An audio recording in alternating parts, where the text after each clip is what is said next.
Aper, le sanglier en latin. Aper, un vêtement à votre identité. Avec Aper, sortez des marques woke. « 7h, 10h sur Radio Courtoisie, suivez la ligne droite. » On passe à la chronique écho d'Éric Doutrebente. Bonjour. Bonjour. Je rappelle à nos auditeurs que vous êtes président de la financière Tiepolo, société de gestion indépendante pour les clients privés. Et ce matin, vous allez nous parler de dons et de présents d'usage. Quels sont les cadeaux que nos chers auditeurs peuvent faire pour Noël et les étrennes ?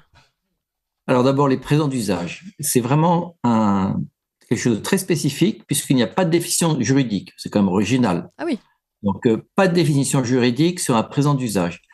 Un présent d'usage, c'est vous donner quelque chose, pas lié à votre état, mais l'état de la personne à qui vous le donnez. Donc, évidemment, les présents d'usage, la fête de Noël, c'est la fête des cadeaux. Et donc, il est tout à fait facile de donner, par exemple, à ses enfants ou à ses neveux, vous leur donnez une certaine somme, vous leur donnez un objet, vous leur donnez un bon pour aller faire un voyage. Donc, c'est quelque chose qui est lié à Noël. Alors, ça peut être aussi lié à un événement lié à la personne qui reçoit. Exemple, vous avez passé votre permis de conduire, vous avez réussi un examen. Donc, beaucoup d'événements, mais par contre, ce qu'il faut, c'est être très précis. Il ne faut pas que ça soit totalement disproportionné par rapport à votre patrimoine. Oui. Donc, ces présents d'usage, c'est très facile à mettre en place. Il faut un peu de formalisme, parce que si vous n'avez pas, par exemple, un petit papier en disant ma chère Julie, pour Noël, voici tes étrennes et je te vois un chèque de 2000 € tiré sur telle banque, c'est bien d'avoir une trace écrite. Oui. Ce n'est pas réclamé par la jurisprudence, mais il faut savoir que ça existe. Alors, évidemment, le présent d'usage, ça fait longtemps que ça existe. Le premier arrêt intéressant, c'est les arrêts de Sacha Guitry, qui était un peu dispendieux, Sacha Guitry, mais il arrivait quand même à donner là, c'était des cailloux, des diamants. Sacha Guitry, c'est quand même un homme de cadeaux. Et donc, Sacha Guitry, c'est une jurisprudence de 1952 et qui a été très marquante. Depuis, il y a de la jurisprudence régulière pour dire on peut donner quelque chose, mais il ne faut pas que ce soit disproportionné. Alors, il y a eu plusieurs affaires où les héritiers ont dit mais ça a entamé la réserve héréditaire, mais c'est exagéré. Eh bien, souvent, quand c'est justifié, surtout que c'est fait à la bonne date, vous ne pouvez pas dire le 1er septembre, voici un chèque de 2000 € ou un virement, parce que vous pouvez mettre un virement aussi avec un libellé pour vos étrennes, ne faites pas ça le 1er septembre, vous faites ça plutôt juste avant Noël, donc les 15 jours avant Noël. Donc, le présent d'usage, c'est vraiment un instrument que les gens n'utilisent pas beaucoup. Alors, ils mélangent les présents d'usage avec les dons, avec les donations, mais c'est un autre monde. Et c'est un monde, je le rappelle, qui n'a jamais été défini. Alors après, c'est lié à votre quoi ? C'est que ce soit proportionné par rapport à votre fortune. On l'a vu dans une affaire, par exemple, quelqu'un avait donné dans les années 70 des dessins de Redouté. Redouté est très connu par rapport aux roses de Redouté, aux limacées de Redouté. Donc, il y a plein d'autres choses qui sont très belles choses. Eh bien, ça avait été donné. Ils ont revendu ça quelques années après, 8 fois le prix auquel ça avait été donné. Eh bien, ça n'a pas été requalifié comme donation. Donation déguisée, pas remis dans la succession. Eh bien, c'est vraiment resté un présent d'usage.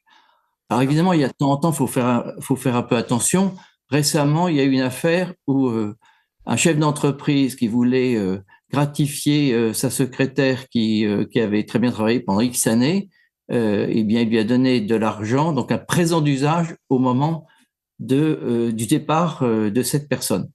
Là, évidemment, la Cour de cassation a dit non, c'est pas lié. On peut pas quand même avoir des présents d'usage pour tout sujet lié à la personne. Il faut que ça soit conforme à l'esprit du présent d'usage.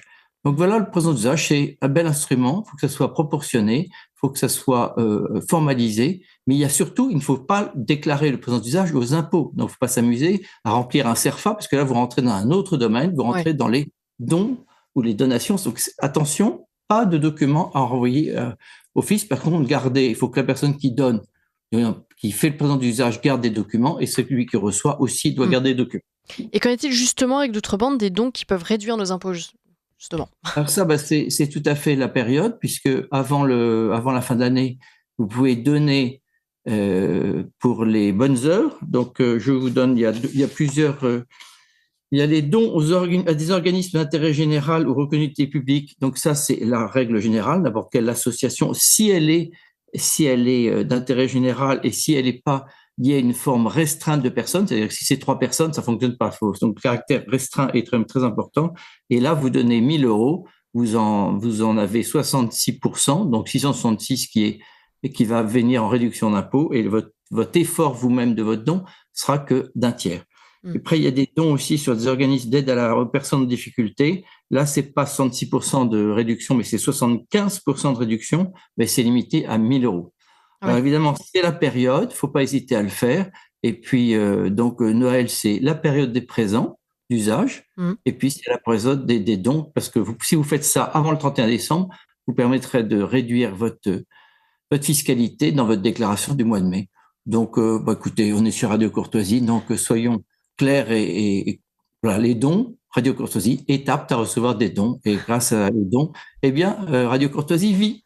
Merci beaucoup, Éric d'Outremont. Merci beaucoup pour cette conclusion. Et on vous dit à la semaine prochaine. Bonne journée. Au revoir.